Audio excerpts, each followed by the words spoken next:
اور ان لوگوں جیسے نہ ہونا جو اتراتے ہوئے یعنی حق کا مقابلہ کرنے کے لیے اور لوگوں کو دکھانے کے لیے گھروں سے نکل آئے اور لوگوں کو اللہ کی راہ سے روکتے ہیں، اور جو اعمال یہ کرتے ہیں اللہ ان کا احاطہ کیے ہوئے ہے۔ اور جب شیطان نے ان کے اعمال ان کو آراستہ کر دکھائے اور کہا کہ آج کے دن لوگوں میں سے کوئی تم پر غالب نہ ہوگا اور میں تمہارا رفیق ہوں، لیکن جب دونوں فوجیں ایک دوسرے کے مقابل صف آرا ہوئیں تو پسپا ہو کر چل دیا اور کہنے لگا کہ مجھے تم سے کوئی واسطہ نہیں، میں تو ایسی چیزیں دیکھ رہا ہوں جو تم نہیں دیکھ سکتے،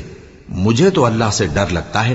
اور اللہ سخت عذاب کرنے والا ہے۔ اس وقت منافق اور کافر جن کے دلوں میں بیماری تھی کہتے تھے کہ ان لوگوں کو ان کے دین نے مغرور کر رکھا ہے، اور جو شخص اللہ پر بھروسہ رکھتا ہے تو اللہ غالب ہے، حکمت والا ہے۔ اور کاش تم اس وقت کی کیفیت دیکھو جب فرشتے کافروں کی جانیں نکالتے ہیں کہ ان کے چہروں اور پیٹھوں پر مارتے جاتے ہیں اور کہتے ہیں اب آگ کے عذاب کا مزہ چکھو، یہ ان اعمال کی سزا ہے جو تمہارے ہاتھوں نے آگے بھیجی ہیں،